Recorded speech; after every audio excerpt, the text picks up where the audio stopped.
Well, spring training baseball is officially back. We're going to recap the two games that were played over the weekend and then talk about the biggest storylines to watch out for the rest of the way. All today on Locked On Tigers.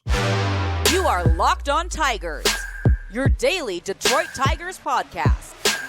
Part of the Locked On Podcast Network, your team every day.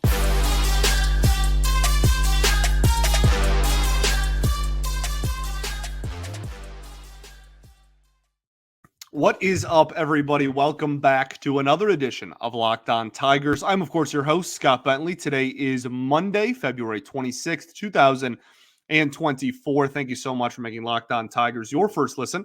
Every single day, we are free and available wherever you get your podcasts, including YouTube, part of the Locked On Podcast Network, your team every day. Today's episode is brought to you by FanDuel. Make every moment more. Right now, new customers can join today and get $150 in bonus bets if your first bet of $5 or more wins.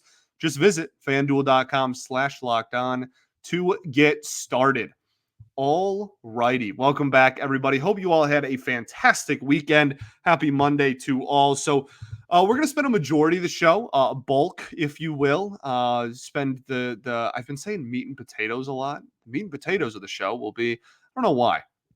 It's not something I ever said, but apparently I'm really big on it right now. So we're going to ride the wave here.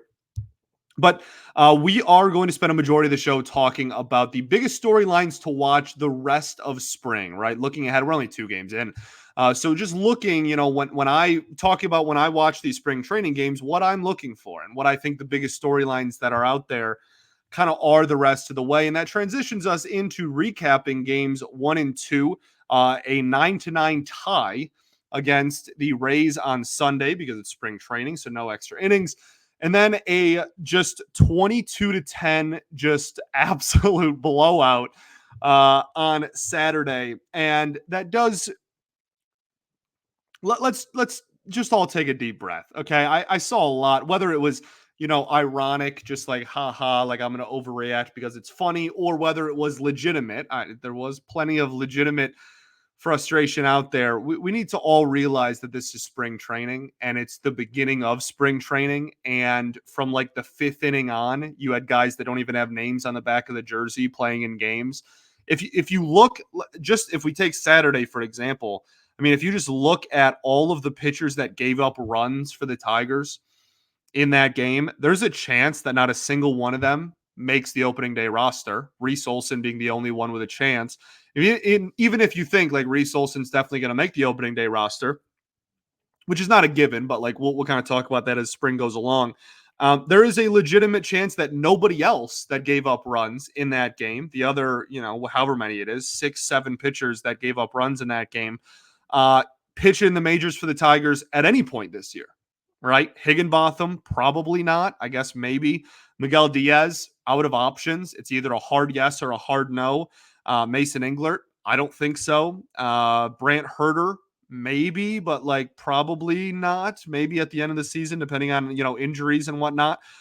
Devin Sweet, probably not. And then like Wilkel Hernandez, no, and Matt Merrill, definitely no. Like, you know what I mean? Like if you that's just the guys that gave up runs in that Yankees game. Like we all just need to take a huge deep breath and like it's the beginning of spring. The point is to ramp yourself up to be ready by opening day, not to be ready. And like, no one cares if you win spring training games. It doesn't mean anything.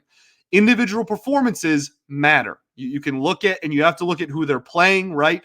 If somebody is hitting a bunch of home runs against guys in single A in the 8th inning in these games and getting struck out by, major league starters, then like that's noteworthy, right? But you just got to take everything within context. Everything is within context. In the final score, from the bottom of my heart, I do not care about. I could not have cared less about the 22-10 loss.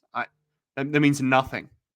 It doesn't mean anything. It's zero indication of anything in regards to the Tigers. So I want to start off with that. Okay. I want to start off with that. I mean, obviously there was the funny play, the inside the park homer. I mean, look at that play.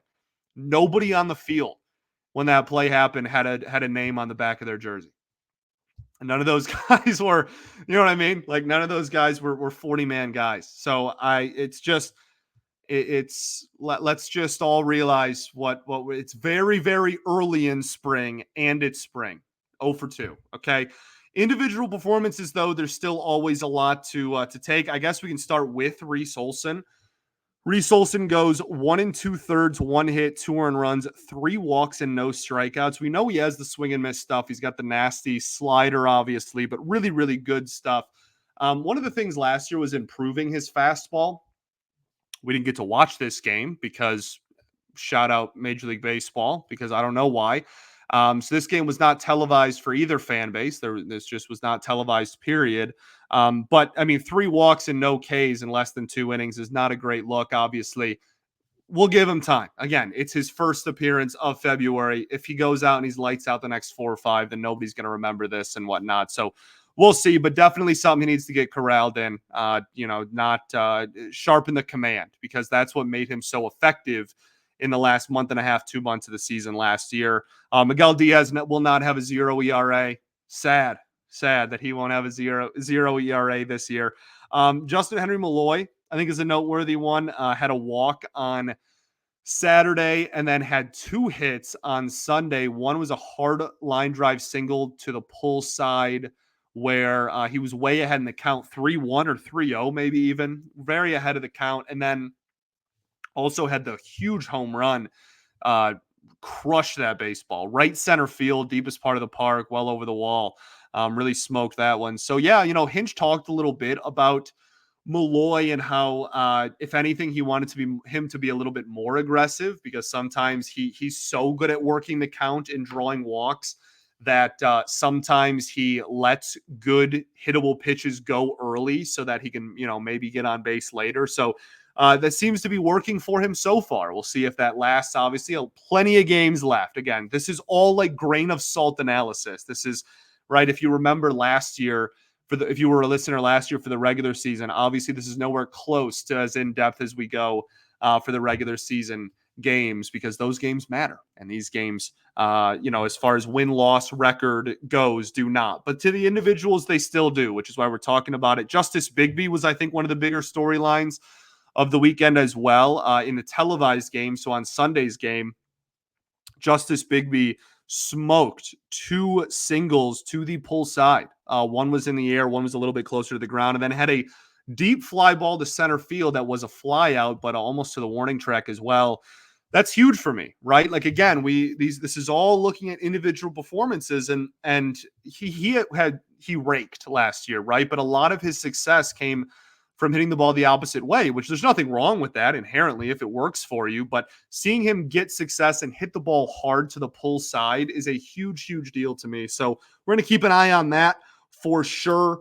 As far as pitching goes, the only pitcher that we actually got to watch this weekend, because again, the first game wasn't televised, was Alex. Well, we saw plenty in that game, but Alex Faedo was one of the only kind of noteworthy ones to me. I mean, Wilmer Flores struggled. Kiner Montero, was good to see him. I thought he looked pretty solid.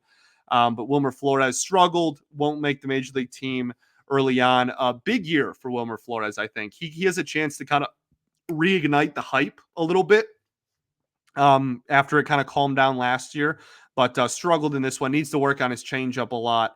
But Alex Faedo and Trey Winginter still has, struggles mightily with command. That was pretty clear. But again, same thing. We'll give him the rest of spring, see if maybe he can ease himself back into it. But last year, huge command issues. This year, kind of was chucking the ball all over the place in this one. Alex Faedo now for real this time, after I've pump faked you 4 times. I apologize.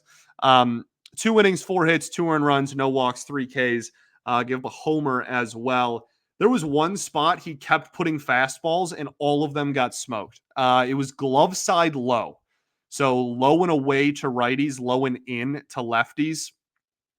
Just was consistently throwing fastballs specifically there, and all of them got popped. And like popped, like hard. And even 2 lefties, right? Like low, I think, crushed one that was there. So, one of the biggest things we've talked about with him is his fastball. He needs to improve his fastball, and he either needs to improve his fastball or just become kind of what Andrew Vasquez was from the right-handed perspective, and just be a guy that only throws sliders. It's going to be one of those 2 things, man, or else he's going to have a hard time kind of making carving out a consistent and everyday roster spot on the major league club. He's really got to improve that fastball. So that'll be something we keep an eye out for. But that slider is still so nasty, and he's still got swings and misses on it, and still got strikeouts on it. But the fastball, I think, is still kind of the biggest question mark for him. And then a third pitch as well. Obviously, if he wants to be a starter, but even if he stays in the pen, it's you can live with a fastball slider reliever, but really needs to prove that the fastball is different. So that'll be something to keep an eye out for the rest of the way as well. Anything else? I don't think so. Again, we could go way more in depth, but it's early in spring. Let's talk about what I'm looking for the rest of the way in spring training, because I think that's probably the most important conversation to have. Not me specifically, that my opinion matters, but just talking about kind of the biggest storylines to watch out for, because there's a lot of battles and individual players that I think are really, really important to watch in the spring, for as much as wins and losses don't matter to me. So we will talk about that right after this.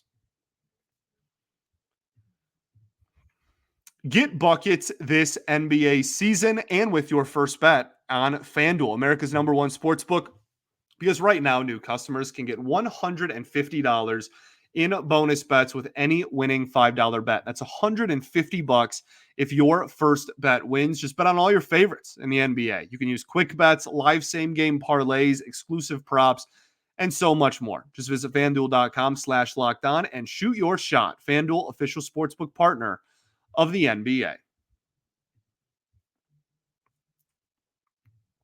All right, everybody, welcome back here. Segment 2 of Locked On Tigers. Appreciate you all for tuning in, making us your first listen every single day. Shout out to the everydayers that do tune in every day. We will be back tomorrow. Tigers do play a spring training game against the Astros on Monday, so we'll be talking about that and continuing our player preview series as well. All right, also be sure to check out Locked On Sports Today, the first ever national sports 24/7 streaming channel on YouTube. It's now also available on Amazon Fire TV. Just go to the Free Fire TV channels app. All right, we're going to talk about tires later with eBay Motors, but jumped the gun a little bit there. Let's talk about the biggest storylines that I'm looking for in spring training.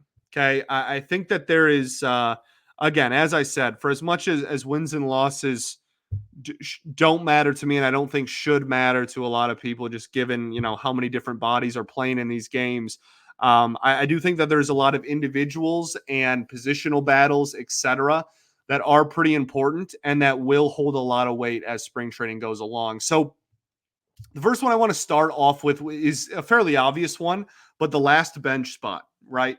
We talked about it a lot. We talked about it at the end of last week. Now, after signing Gio Urshela, you're now in a position where you have 4 or 5 guys that are all kind of in that conversation for one bench spot. And Zach McKinstry, I think, is still the clubhouse leader for that this early in the spring. But Ryan Kreidler, Justin Henry Malloy, Akil Badu, Keston Hura, right? There's 4 or 5 dudes that are all kind of in that conversation for last bench spot. And so that'll be something to keep an eye out for, especially if Justin Henry Malloy keeps hitting like he did on Sunday's game, right? And AJ Hinch wanting him to be more aggressive, etc.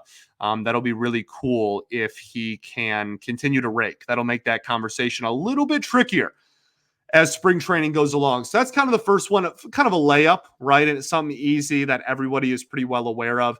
The next one I think that is kind of fascinating to me is closer. I tweeted out at the end of last week who is going to lead the Tigers in saves this year. And I would say a majority, right, of them, or maybe not a majority, but the most popular answer was Alex Lang. But there was a lot of answers, and not all of them were Alex Lang. It was very spread across the board. So that's just something that I think we should all really have our eye on, right? I mean, obviously Lang had his struggles with command last season, and that is a lot of the reason why there's not a ton of confidence that he's guaranteed going to lead the team in saves this year. And I don't think there's going to be a true closer because that's what AJ Hinch does. So I think we're going to see, 4 or 5 dudes get several saves this season. But as far as who is going to be your go-to highest leverage relief pitcher, in a perfect world, it is Alex Lang. And I know that some people were frustrated with his season last year, but in a perfect world, your closer is a guy who can get a swing and a miss whenever he wants. And that is Alex Lang when he's not struggling with command and can throw the ball in the strike zone. That was, spotty last year, right? So the ideal closer is Alex Lang with command. That is like the kind of the perfect closer. That would be right. Like if Alex Lang had a 5% walk rate or something like astronomically low, you're talking about a guy who would like be the best closer in baseball. Like I'm pretty confident in saying that. So I mean, even last year with the command struggles, still was the best reliever in baseball in the month of May there for the first couple of months of the season. So yeah, like that's really something that I'm fascinated in. Obviously, Bo Brisky is in that conversation as well, just because he pitched in the second half of last year, but it was a little spotty as far as the amount of opportunities he got. And, with the injury to start off the year last year, he missed so much time. I'm really, really interested in a full year from Bo Brisky and like fully focused on being a reliever as well.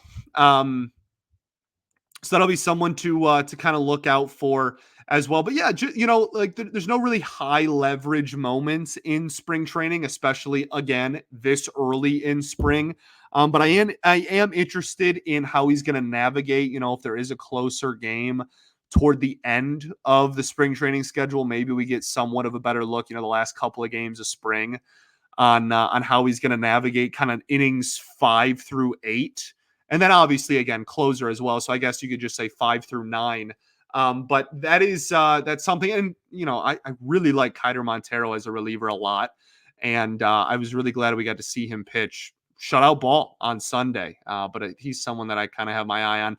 And then inherently, when you're talking about the bullpen, Joey Wentz, I know that people, may laugh at that, but he is absolutely going to be one of the bigger storylines of the spring. He is out of options, and they are solely treating him as a reliever and just completely ditching the starting pitcher thing. If Joey Wentz does not make the major league roster, he will be on waivers, and there is a very real chance, you can laugh all you want, that he is going to get claimed, right? Like it's just the fastball. That is the only thing that is, well, I shouldn't say only. I don't want to make it sound like if he, had a average fastball that all of his problems are just going to get solved overnight. But like the fastball really is the bulk majority of where his struggles came from last year. So, and he had a pretty good changeup. We did his player preview last week. So he's going to be one of the bigger storylines legitimately in spring, because if he doesn't make the opening day roster, he's on waivers, man, which is wild. So that'll be some, another quick one. And this wasn't one that I had, 3 days ago, but Kerry Carpenter, obviously want to make sure he's healthy, pulled a hammy, had some sort of hamstring strain going into the weekend. So we'll keep an eye on that. No one's freaking out about it. I don't know if they're just professionals and are keeping it tight, but I am not freaking out about it. Like they said, they'll keep him off of it for a couple or a few weeks.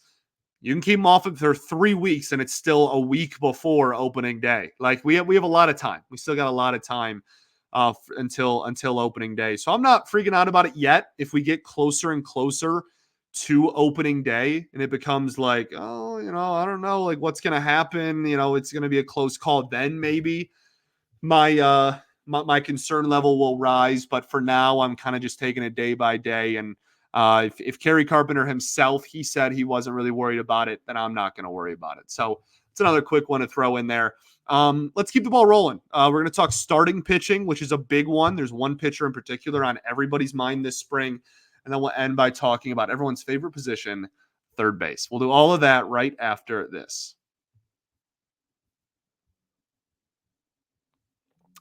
eBay, what do I say? Burn rubber, not cash, baby. My favorite line in all of ad reads history. Passion, drive, and patience. It's what brings home the winning trophy, and also what keeps your ride or die alive. eBay Motors is everything you need to maintain your vehicle. Level it up to peak performance, from superchargers, roof racks, exhaust kits, LED headlights, and so much more. Whether you're into speed, power, or style, eBay Motors has got you covered with over 122 million parts for your number one ride or die. You'll always find exactly what you're looking for. And with eBay Guaranteed Fit, your part is guaranteed to fit your ride every time or your money back, because with eBay Motors, you're burning rubber, not cash. With all the parts you need and all the prices you want, it's easy to turn your car into an MVP and bring home that win. Keep your ride or die alive at ebaymotors.com. Eligible items only, exclusions apply. eBay Guaranteed Fit is only available to U.S. customers. All right, everybody, welcome back here. Third and final segment of Locked On Tigers. Appreciate you all for tuning in as always. So, talking about the biggest storylines to watch here in spring training, talked a little bit about the bullpen.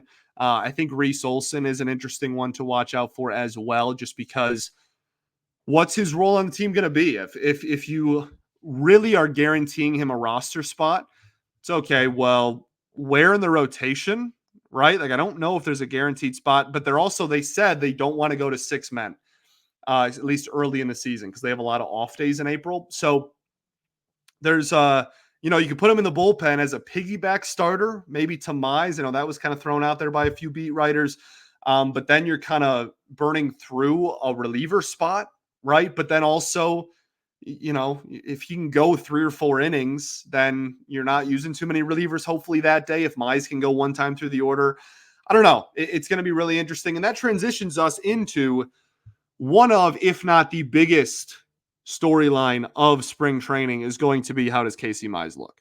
The fact of the matter is, this was a number 1 overall pick that everyone was really hyped about, and that everybody was, kind of labeling as the future of this rotation. And he has not pitched in almost 2 calendar years. It's been a long, long time. We've seen, video from cell phones in the backfields of Lakeland.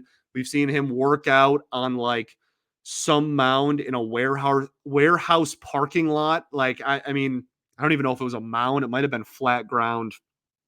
We've seen a lot of kind of sprinkles of him throwing and whatnot, but we haven't seen a radar gun on it. We haven't seen it on the mound. We haven't seen it in game in almost 2 years.